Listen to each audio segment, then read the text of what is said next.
You understand yourself more than ever. You know where it comes from. You know why you react the way you do. You can trace your patterns back to moments, to people, to experiences that shaped you. And yet very little has actually changed. Not in the way that matters. Your habits still pull you in the same direction. Your reactions still show up before you can stop them. You still end up in familiar places, wondering why clarity hasn't translated into movement. That's not an accusation, it's an observation.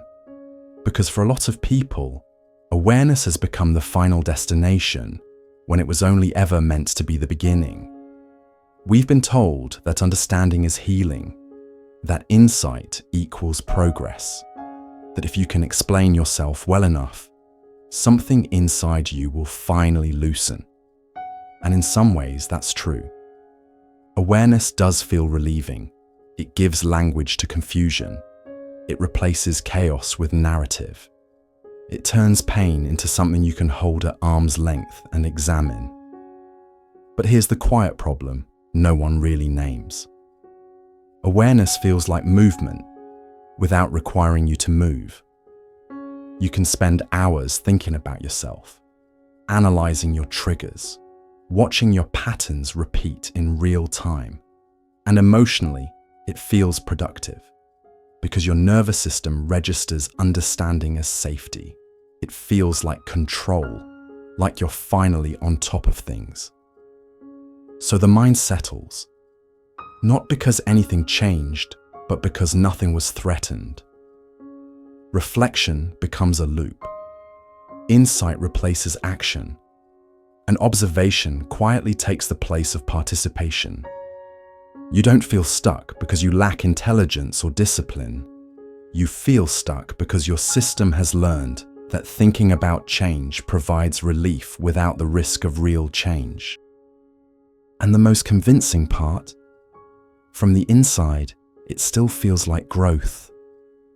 You're calmer, more articulate, more self-aware than you've ever been. So it's confusing when life doesn't seem to respond. That's the illusion. The illusion that knowing yourself deeply is the same as living differently. The illusion that watching your patterns closely enough will eventually dissolve them. The illusion that clarity, on its own, creates momentum. For a while, it really does feel like it should be enough. Until one day you notice you've been awake for a long time, and you're still standing in the same place. Do you know why awareness feels like progress? Awareness feels like progress because, biologically, it is soothing. When you understand something, your system relaxes. Ambiguity disappears. The unknown becomes structured, and the brain loves structure. It would rather explain a feeling than experience it, rather label an emotion than stay inside it, because explanation creates distance. The moment you can say, "This is my attachment pattern," or "This comes from childhood," the nervous system exhales, not because the issue is resolved, but because it's been named. That naming creates a subtle sense of mastery. You're no longer inside the experience, you're above it, watching it happen, and watching feels safer than participating. This is why insight can become addictive. Every realization brings a small hit of relief, a sense of order, a feeling of being on the right track, but nothing external has shifted. Your behavior hasn't changed yet. Your choices haven't moved. Your body hasn't learned anything new. Only the story has, and stories are powerful. They help us make sense of pain. They reduce shame. They give us a framework to hold complexity. But stories don't rewire habits. They don't train your system to tolerate discomfort. They don't teach your body how to stay present when old impulses arise. So the mind keeps returning to what it does best: analysis. It replays moments, reframes reactions, refines explanations. Each pass feels cleaner, clearer, more accurate, and each time, the feeling of progress returns. But this kind of progress is internal and circular. It doesn't move forward. It moves around. You can spend years here, becoming more precise in how you describe your patterns without ever stepping outside them. Not because you're avoiding growth, but because awareness satisfies the same emotional need that change would have fulfilled. It gives you relief now. Real change doesn't do that, at least not at first. Change is awkward, disorienting. It introduces friction before it offers freedom. Awareness, on the other hand, asks almost nothing of you. You can stay still and feel productive. You can remain safe and feel responsible. You can observe your life closely without interrupting it. And from the inside, it genuinely feels like you're doing the work. That's why this loop is so common, and why breaking it has nothing to do with trying harder and everything to do with understanding what awareness is quietly replacing. Do you know why change feels unsafe? Change doesn't feel dangerous because it's unknown. It feels dangerous because it removes your protection. Awareness keeps you at a distance. It lets you stay oriented, composed, and in control. You can see what's happening without being fully inside it. Action doesn't offer that buffer. The moment you act differently, say something new, set a boundary, pause instead of reacting, you step out of observation and into exposure. Your system doesn't read that as growth. It reads it as risk, because risk means uncertainty. And uncertainty means you can't predict the outcome. You might be misunderstood. You might feel regret. You might not recognize yourself afterward. So the nervous system resists, not loudly, not dramatically, quietly. It suggests one more insight, one more layer of understanding, one more moment of reflection before you move. This isn't avoidance, it's self-preservation. At some point in your life, staying aware instead of acting kept you safe.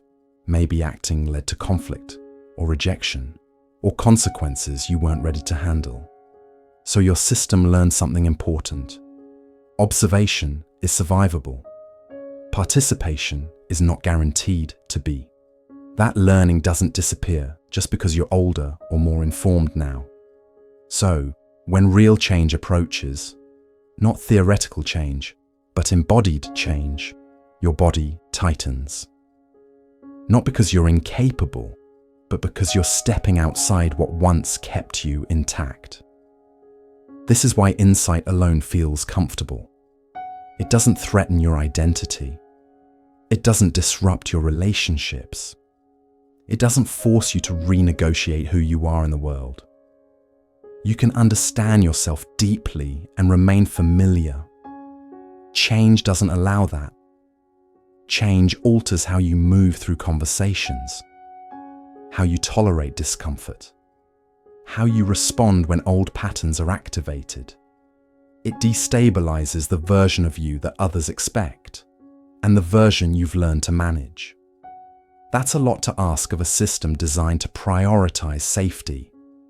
So if you felt frozen between knowing and doing, this isn't a character flaw.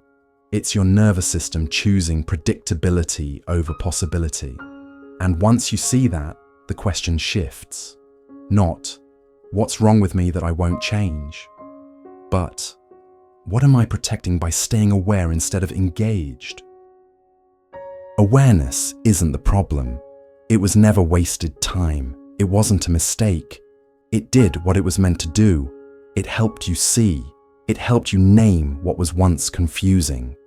It gave you a way to stay with yourself when things felt overwhelming. But awareness was a phase, not a place to live. There's a difference between watching yourself exist and actually existing. One keeps you informed, the other keeps you involved.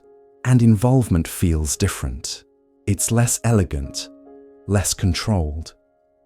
No narrator is standing safely above the moment, just sensation, choice, and the discomfort of not knowing how it will land. That's why this next shift doesn't feel like progress at first. It doesn't come with clarity. It comes with friction, not because you're doing it wrong, but because you're finally in contact with reality instead of explaining it. Nothing here needs to be forced. Nothing needs to be fixed today. Just notice the difference between understanding yourself and meeting the moment when it asks something of you. Not with analysis, not with strategy, just presence. And if that feels unfamiliar or slightly unsettling, that's not a sign to retreat. It's a sign you're no longer just watching, you're here.